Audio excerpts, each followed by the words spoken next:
legal issue. To derive a legal rule, وہ اس کو ڈیرائیو کرنے کے لیے. ٹھیک ہے جی. اب اس کے بعد ہم چلتے ہیں ویلیڈیٹی اور authority as a source of لا. اجماع جو ہے اس کی ویلیڈیٹی کیا ہے، کیوں ہم اس کو اس سورس آف لا جو ہے کنسیڈر کرتے ہیں. I have told you previously that for that matter that whether a specific source could be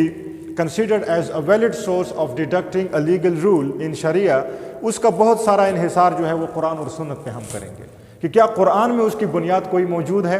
کیا قرآن میں کوئی ایسی بنیاد موجود ہے کہ جس میں اللہ تعالیٰ نے اس چیز کو معتبر ٹھہرایا ہو، قابل اعتبار ٹھہرایا ہو، کہ جب مسلمان آپس میں مشورہ کر کے کسی چیز کے اوپر اتفاق کر لیں تو اس کے بارے میں کیا کوئی اللہ تعالیٰ کی ہدایات موجود ہیں، کیا اس کے بارے میں سننا میں کوئی چیز موجود ہے، کیا اس کے بارے میں صحابہ کرام کا کوئی ہمارے پاس پریکٹس آف کمپینینس. تیسرے نمبر پہ ہم اسے بھی دیکھتے ہیں. تو اس اعتبار سے ہم دیکھیں ویلیڈیٹی اور اتھارٹی آف اجماع ایز اے سورس آف لا، تو اس میں سب سے پہلے قرآن مجید میں مختلف آیات موجود ہیں جن میں کہ اجماع کے بارے میں یا جن سے مطلب یہ نکلتا ہے، ایک تو پھر ڈائریکٹلی جو ہے اس کے اوپر دلیل جو ہے وہ بن جاتی ہے. سو پہلی جو ہے سورہ، اور آیات بھی ہیں لیکن یہ چوٹی کی آیات ہیں، سورہ بقرہ کی ہے آیت 143، جس میں اللہ تعالیٰ جو ہے وہ فرماتے ہیں کہ آپ جو ہے یہ امت جو ہے یہ امت وسطہ ہے، یعنی یہ ایک اعتدال پہ، بیلنس پہ، بیچ میں ہے. اس امت کے بارے میں کہا گیا ہے، اور کہا گیا ہے کہ اس کا کام کیا ہے، شہداء علی الناس، گواہی دینا، لوگوں کے اوپر گواہی دینا، اور رسول صلی اللہ علیہ وسلم اس کے اوپر گواہ ہیں. یعنی اس امت کی ایک فضیلت بیان کی گئی ہے کہ اس امت کی ایک خاص فضیلت ہے، اور یہ چونکہ بطور مجموعی یہ فضیلت ہے تو اس وجہ سے کہا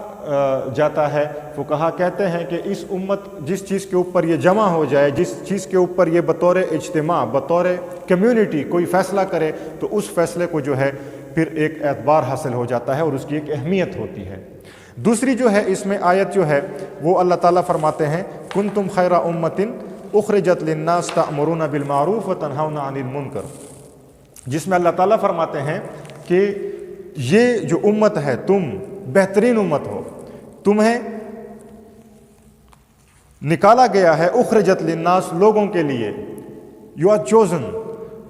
اور تم ان کو اچھے کام کرنے کی دعوت دیتے ہو، برے کام سے روکتے ہو. تو یہاں پہ بھی جو خطاب ہے اس آیت میں وہ امت سے بطور مجموعی ہے، بطور مجموعی اس کی فضیلت کا جو ہے ذکر کیا جا رہا ہے. سو اجماع جو ہے چونکہ وہ امت کے فقہا کا جو ہے ایک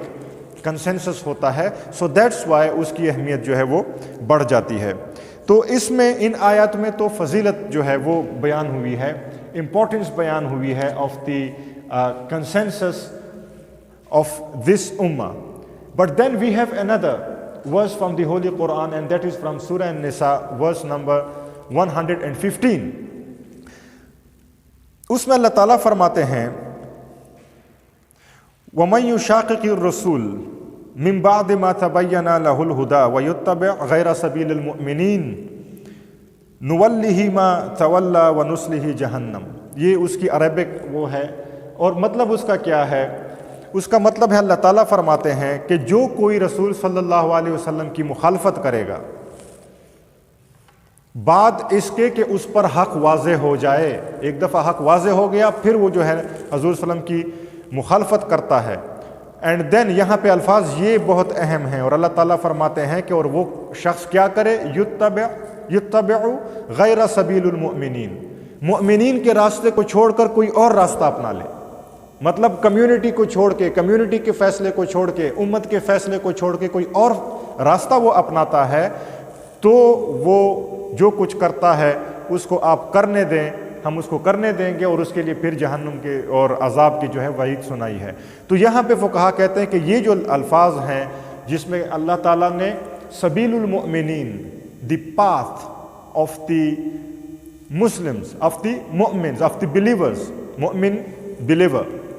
سو the path of the believer کو چھوڑ کے کوئی اور راستہ اگر وہ اپناتا ہے تو یہاں پہ امام غزالی فرماتے ہیں کہ اس آیت سے اجماع کی جو ہے اس کا وجوب وہ ثابت ہو جاتا ہے. وہ ثابت ہو جاتا ہے۔ اسی طرح امام شافعی رحمۃ اللہ علیہ نے اسی آیت سے استدلال کیا ہے فار دی ویلیڈیٹی اور اتھارٹی آف اجماع از اے سورس آف لا۔ وہ کہتے ہیں کہ اس سے یہ ثابت ہو جاتا ہے کہ اجماع جو ہے یہ ایک معتبر جو ہے سورس ہے جہاں سے ہم لیگل رول جو ہے وہ ایکسٹریکٹ کر سکتے ہیں۔ اور اس میں ایک اہم چیز کیا ہے ویلیڈیٹی آف اجماع میں، اس میں ایک اہم پوائنٹ ہے، میں صرف اس کی طرف اشارہ کروں گا، اور وہ ہے تواتر کا۔ اجماع اگر دیکھا جائے ہمارے پاس قرآن مجید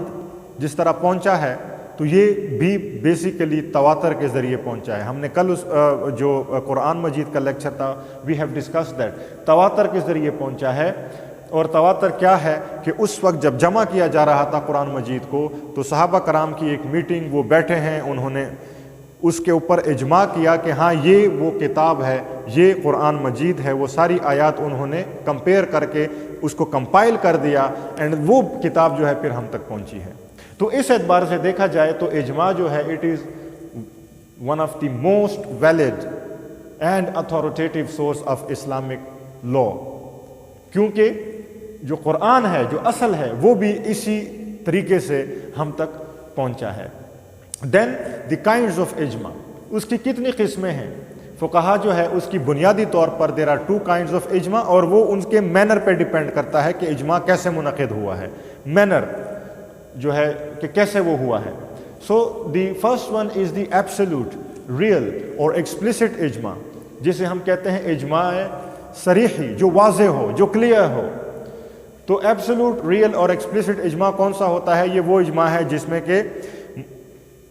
جو جیورسٹ ہیں وہ ایک دوسرے سے ڈسکس کر کے، ڈیلیبریشن کر کے پھر جو ہے وہ کسی فیصلے پر پہنچتے ہیں، ایکسچینج آف اوپینین کر کے، اس پر غور کر کے پھر وہ کسی اوپینین پہ پہنچتے ہیں۔ So that would be called as absolute real اور ایکسپلسٹ اجماع۔ اس کے بعد جو دوسری قسم بیان ہوتی ہے دیٹ از ٹیسٹ۔ ٹیسٹ کا مطلب کہ جس میں ایکسپریسلی تو انہوں نے کوئی اس طرح کا اجتماع منعقد نہیں کیا، یا ایکسپریسلی تو انہوں نے کوئی اس طرح کی ڈیبیٹ یا ڈسکشن نہیں کی، لیکن ایک موقف آ جاتا ہے، ایک بات سامنے آ جاتی ہے، اور اس موقف وہ ان کے علم میں آ بھی جاتا ہے، لیکن وہ اس پر رد نہیں کرتے، تنقید نہیں کرتے، اس کو ایکسیپٹ کر لیتے ہیں، ٹیسٹلی اس کو ایکسیپٹ کر لیتے ہیں۔ اسے ہم کہتے ہیں اجماع سکوتی، جس پر امت کے جو جیورسٹس ہیں، جو مجتہدین ہیں، وہ سکوت اختیار کرتے ہیں۔ دے اڈاپٹ سائلنس اور دیٹ اوپینین، اور ان کے اوپر کوئی جبر بھی نہ ہو، کوئی جبر نہیں تھا، کوئی ان کو مشکل نہیں تھی، اور وہ اس پر خاموش ہو جاتے ہیں۔ تو پھر جو ہے ہم کہتے ہیں اس کو اجماع سکوتی، کہ یہ بھی منعقد ہو گیا، کیونکہ اگر ان کو کوئی اعتراض ہوتا، ان کا کوئی ڈفرینس آف اوپینین ہوتا، تو وہ لازماً اس کا اظہار کرتے، چونکہ انہوں نے نہیں کیا، انہوں نے اس پہ رد نہیں کیا، کوئی اس پہ تنقید نہیں کی، تو اس لیے جو ہے ہم سمجھتے ہیں کہ اجماع جو ہے وہ منعقد ہو گیا۔ یہ بھی ایک قسم ہے۔ پھر ایک اور سوال پوچھا جاتا ہے دیٹ وین ڈز اجماع کمپلیٹ، اجماع مکمل کب ہوتا ہے؟ اس بارے میں دیر از ڈفرینس آف اوپینین، لیکن اس کے بارے میں ایک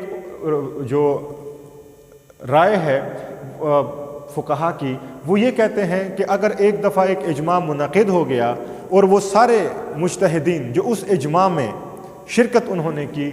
all of them die and during their lifetime they never revert from their previous stance on that legal question،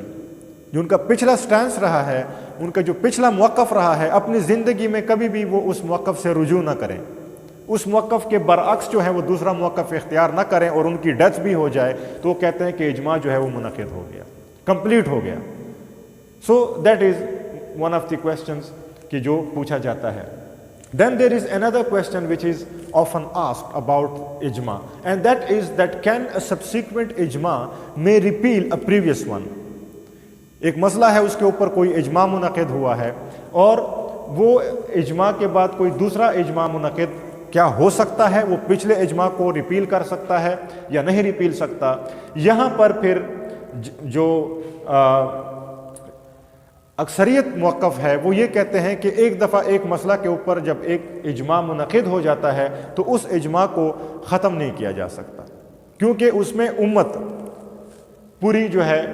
ان کا کنسنسس انوالو ہوتا ہے، لیکن وہ یہ کہتے ہیں کہ اگر اسی ایشو کا کوئی اور ایسا پہلو ہو جو کہ جس پر مزید جو ہے ضرورت محسوس کی جاتی ہو کہ اس پر بات کی جائے، تو اس حوالے سے پھر ہو سکتا ہے، لیکن جس بات کے اوپر ایک دفعہ اجماع منعقد ہو جائے then that cannot be repealed by another or subsequent اجماع، وہ نہیں ہو سکتا۔ اچھا، یہاں پہ سنت سے بھی کچھ حوالے دینے اجماع کی حجیت میں، جسے ہم کہتے ہیں ویلیڈیٹی اور authority as a source of law, اس حوالے سے سنت میں بھی حضور صلی اللہ علیہ وسلم کی جو ہے مثلا ایک مشہور حدیث ہے جس میں حضور صلی اللہ علیہ وسلم فرماتے ہیں کہ جو میری امت ہے وہ کبھی گمراہی پر جمع نہیں ہو سکتی، ان امتی لا تجتمع علی ضلالہ، گمراہی کے اوپر میری ساری کی ساری امت گمراہی کے اوپر اکٹھی نہیں ہو سکتی۔ تو ایک تو اس سے جو ہے دلیل دی جاتی ہے۔ اس کے علاوہ جو ہے ایک اور حدیث ہے جس میں حضور صلی اللہ علیہ وسلم نے فرمایا ہے کہ من فارق الجماع شبرا فمات میتہ جاہلیہ، جس شخص نے بھی اپنی جماعت کو، کمیونٹی کو، امت کو ایک بالشت بھر بھی چھوڑا، یعنی اس سے دور ہوا، تو وہ شخص جو ہے وہ جاہلیت کی موت مرا، مطلب وہ امت کا، کمیونٹی کا پھر حصہ نہیں رہا۔ سنہ سے جو ہے حضور صلی اللہ علیہ وسلم کی احادیث موجود ہیں جس میں کہ اس کا ذکر جو ہے موجود ہے، اور وہ جس میں یہ سب سے اہم ہے کہ حضور صلی اللہ علیہ وسلم فرماتے ہیں that my ummah would never come to consensus over ضلالہ، گمراہی کے اوپر، وہ اس کے اوپر اتفاق کبھی بھی نہیں کرے گی۔ پھر صحابہ کرام کے دور میں بھی مثالیں موجود ہیں، مثلا خلافت راشدہ میں جو شراب نوشی ہے، قرآن مجید میں شراب جو ہے اسے ہم حدود میں کنسیڈر کرتے ہیں، اس پر جو سزا ہے وہ حد کنسیڈر کی جاتی ہے، لیکن اس کا ذکر موجود نہیں ہے کہ اس کی کیا سزا ہوگی، اور مختلف سزائیں حضور صلی اللہ علیہ وسلم کے ٹائم میں بھی دی جاتی رہی ہیں۔ تو عمر فاروق رضی اللہ عنہ کے دور میں حضرت علی رضی اللہ عنہ نے ایک رائے دی، وہ رائے اصل میں بیس کرتی تھی قیاس کے اوپر، انہوں نے قیاس فرمایا اور ایک رائے دی، اس رائے کے اوپر جو ہے پھر اجماع ہوا صحابہ کرام کا، اور اس کے بعد سے پھر جو سزا تھی وہ آج تک امت میں چلی آتی آ رہی ہے، اور شراب نوشی یا انٹاکسیکیشن جو ہے، کسی بھی قسم کا انٹاکسیکینٹ استعمال کرنے کے اوپر وہ جو سزا ہے حد کی، وہ پھر لاگو ہوگی۔ اسی طرح جنگ میں جو زمینیں فتح ہوتی ہیں، جو لینڈز کیپچر ہوتے ہیں، جب آپ دوسرے ملک پہ حملہ کرتے ہیں، حضور صلی اللہ علیہ وسلم ان کو مجاہدین میں تقسیم فرما دیتے تھے مال غنیمت کے طور پر، لیکن عمر فاروق رضی اللہ تعالیٰ عنہ نے اسے ریاستی ملکیت قرار دیا، ریاستی ملکیت قرار دیا، اور پھر جو ہے بعد ازاں اس حساب سے، انتظامی حساب سے وہ ان کی تقسیم کرتے تھے، اس طرح نہیں کرتے تھے۔ صحابہ کرام سے ان کی بات ہوئی، بیٹھک ہوئی، اور اس کے اوپر اجماع ہو گیا، اور وہ مسئلہ جو ہے انہوں نے اس طرح حل کیا۔ اسی طرح جمعہ کی نماز کے لیے جو 2 اذانیں دی جاتی ہیں، حضرت عثمان غنی رضی اللہ عنہ کے دور میں یہ 2 اذانیں شروع ہوئی اجماع کے تحت، تاکہ لوگ جو ہیں پہلی اذان خبر دینے کے لیے، دوسری اذان جماعت کھڑی ہونے کے لیے، اس سے قبل جو ہے 2 اذانیں نہیں ہوتی تھیں۔ اس کے علاوہ حضور صلی اللہ علیہ وسلم نے کچھ دور میں جو ہے جو بحری جنگیں تھیں مثلا، یا جو کوئی سمندری حدود جو ہے وہ ریاست کا حصہ نہیں تھی، حضرت عمر فاروق کے دور میں فتوحات ہوئیں تو سمندری حدود یعنی ساحل سمندر بھی ان کے سلطنت میں وہ آ گئے، اور صحابہ کرام کی تائید سے پھر وہ پیداوار جو سمندر سے حاصل ہوتی ہے، مثلا مچھلیاں ہیں اور چیزیں جو سمندر سے حاصل ہوتی ہیں، پہلے وہ نہیں تھی، ان کے بارے میں سوال پیدا ہوا کہ ان پہ زکوٰۃ لاگو ہوگی یا نہیں ہوگی، تو اس دور میں حضرت عمر فاروق نے اجماع صحابہ کرام کی تائید سے اس کے اوپر زکوٰۃ جو ہے وہ عائد کر دی۔ سو دیر آر مینی ایگزامپلز جو فرام پریکٹس آف کمپینینز ہم دے سکتے ہیں، سنہ میں بھی ہیں اور قرآن میں ہیں۔ ناؤ ایک آخری سوال ہے، اور وہ بھی عموماً جو ماڈرن کنٹمپریری آتھرز ہیں اباؤٹ دی سبجیکٹ وہ ان کو ڈسکس کرتے ہیں، بلکہ ایون علامہ اقبال نے بھی اس طرف ایک دفعہ اشارہ فرمایا تھا اپنی جو ان کی کتاب ہے reconstruction of religious thoughts in Islam. تو اجماع تھرو دا پارلیمنٹ، کہ کیا ہم پارلیمنٹ کو وہ باڈی ڈکلیئر کر سکتے ہیں جو کہ قانون سازی کا ادارہ ہے، کہ اگر پارلیمنٹ ایک چیز کے اوپر جمع ہو جائے، اتفاق رائے کر لے، تو کیا اس کو ہم اجماع قرار دے سکتے ہیں، یا ہمیں ایسا کرنا چاہیے